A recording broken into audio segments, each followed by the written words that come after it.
نحمدہ ونصلی ونسلم علی رسولہ الکریم اما بعد فاعوذ باللہ من الشیطان الرجیم بسم اللہ الرحمن الرحیم۔ السلام علیکم ورحمۃ اللہ وبرکاتہ۔ امید کرتا ہوں کہ آپ سب خیر و عافیت سے ہوں گے۔ آج ہم نے جس عنوان پر گفتگو کرنی ہے وہ یہ ہے کہ ہمیں غریبوں کو حقارت کی نظر سے نہیں دیکھنا چاہیے۔ ہمیں کسی غریب کو کمتر نہیں سمجھنا چاہیے۔ بعض لوگ جنہیں اللہ تبارک و تعالیٰ کوئی مقام عطا فرما دیتا ہے، عزت عطا فرما دیتا ہے، شرف عطا فرما دیتا ہے، دولت عطا فرما دیتا ہے، شہرت عطا فرما دیتا ہے، تو بعض لوگ پھر غریب لوگوں کو، کمزور لوگوں کو کمتر اور حقیر جاننا جو ہے وہ شروع کر دیتے ہیں۔ ان کے ساتھ بیٹھنا اٹھنا جو ہے وہ چھوڑ دیتے ہیں، شرم محسوس کرتے ہیں کہ وہ غریب لوگوں میں بیٹھے۔ یاد رکھیں میرے نبی کریم صلی اللہ علیہ وآلہ وسلم نے غریبی کو وہ عزت دی۔ حضرت عبد الرحمن بن عوف رضی اللہ تعالیٰ عنہ آپ ارشاد فرماتے ہیں کہ ایک دن ایسا بھی آیا کہ جب میرا دل کیا کہ دولت چلی جائے، مال مجھ سے چلا جائے، میں غریب ہو جاؤں۔ فرماتے ہیں کہ ایک غریب صحابی حضرت سعد انصاری رضی اللہ تعالیٰ عنہ فرماتے ہیں کہ وہ آقا علیہ الصلوۃ والسلام کی بارگاہ میں آئے۔ فرماتے ہیں کہ جب انہوں نے سلام لیا آقا علیہ الصلوۃ والسلام سے تو آقا علیہ الصلوۃ والسلام نے ان کے ہاتھ کو تھام لیا اور اتنی مضبوطی سے تھاما کہ انہوں نے چھڑانا چاہا تو آقا علیہ الصلوۃ والسلام نے ان کا ہاتھ نہیں چھوڑا۔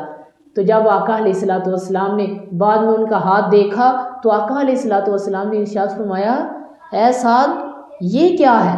تو عرض کرنے لگے، یا رسول اللہ صلی اللہ علیہ وآلہ وسلم مزدور آدمی ہوں، بچے زیادہ ہیں، محنت کرتا ہوں، کئی کے ساتھ کام کرتا ہوں تو ہاتھوں میں چھالے پڑ گئے۔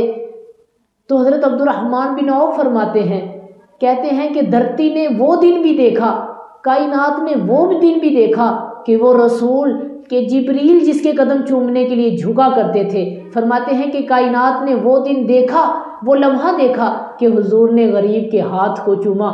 فرماتے ہیں کہ اس دن میرا بھی دل کیا کہ کاش میں غریب ہو جاؤں۔ فرماتے ہیں کہ غریبی کو وہ عزت ملی کہ میرا بھی دل چاہا کہ میں غریب ہو جاؤں۔ یہ کس نے ذروں کو اٹھایا اور صحرا کر دیا، یہ کس نے قطروں کو ملایا اور دریا کر دیا، یہ کس کی حکمت نے یتیموں کو کیا در یتیم اور غلاموں کو دنیا بھر کا مولا کر دیا۔ ہم اصل میں غریبی کو وہ عزت نہیں دے پائے۔ ہم نے جو سٹیٹس کا فرق رکھا ہے اس نے تباہی مچا دی۔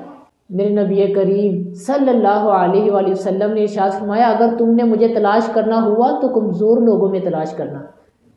محدثین نے اس کا معنی لکھا ہے کہ آقا علیہ الصلوۃ والسلام صبح قیامت غرباء کو اعزاز دینے کے لیے ان میں بیٹھے ہوں گے۔ یہ عزت آقا علیہ الصلوۃ والسلام نے غریبی کو دی۔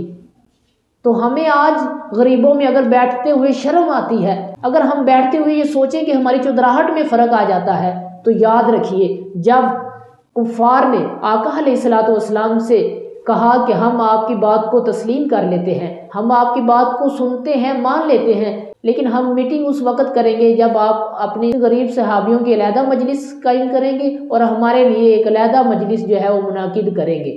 جب یہ شرط کفار نے رکھی تو اللہ تبارک و تعالیٰ کی غیرت نے گوارا نہیں کیا۔ اللہ تبارک و تعالیٰ نے اسی ٹائم جبرائیل امین کو آقا علیہ الصلوۃ والسلام کی بارگاہ میں بھیجا اور آقا علیہ الصلوۃ والسلام سے یہ ارشاد فرمایا کہ وَلَا تَطْرُدِ الَّذِينَ يَدْعُونَ رَبَّهُم بِالْغَدَاةِ وَالْعَشِيِّ۔ حضور صلی اللہ علیہ وآلہ وسلم نے ان کفار سے کہا کہ اگر تم حق کو طلب کرنا چاہتے ہو تو پھر تمہیں ان غریبوں میں بیٹھنا پڑے گا۔ اگر تم یہ سمجھتے ہو کہ تمہاری چودراہٹ میں فرق آ جائے گا، تم ان غریبوں کے ساتھ بیٹھو گے تو کمتر ہو جاؤ گے، تو پھر اللہ تبارک و تعالیٰ تم سے بے نیاز ہے۔ پھر چاہے تم اسلام قبول نہ کرو، اللہ تبارک و تعالیٰ تمہارے اسلام قبول کرنے کا محتاج نہیں۔ اگر تم ان میں بیٹھنا نہیں چاہتے تو پھر اللہ تبارک و تعالیٰ تم سے بے نیاز ہے اور اللہ کا رسول بھی تم سے بے نیاز ہے۔ اور میرے نبی کریم صلی اللہ علیہ وآلہ وسلم نے ارشاد فرمایا کہ اللہ تبارک و تعالیٰ تو تمہارے چہروں کی طرف اور تمہاری دولتوں کی طرف نہیں دیکھتا، لا ينظر الى صورکم و اموالکم، اللہ تبارک و تعالیٰ تمہاری صورتوں کی طرف اور تمہارے اموال کی طرف نہیں دیکھتا، بل اللہ ينظر الى قلوبکم، اللہ تبارک و تعالیٰ تو تمہارے دلوں کی طرف دیکھتا ہے۔ تم کسی کو کمزور سمجھ کر، کسی کو غریب سمجھ کر اس کو حقارت کی نظر سے نہ دیکھو۔ ہو سکتا ہے اللہ تبارک و تعالیٰ کے ہاں اس کا یہ مقام ہو کہ جب وہ قسم اٹھا لے تو اللہ تبارک و تعالیٰ اسی وقت اس کی قسم کو پورا فرما دے۔ تو ہمیں آقا علیہ الصلوۃ والسلام کی سنت سمجھ کر ہی غریبی کو عزت دینی چاہیے، غرباء کے ساتھ نرم دلی کا سلوک کرنا چاہیے۔ تو دعا کرتے ہیں اللہ تبارک و تعالیٰ سے کہ اللہ تبارک و تعالیٰ ہمیں عمل کی توفیق عطا فرمائے۔ وآخر دعوانا الحمد للہ رب العالمین۔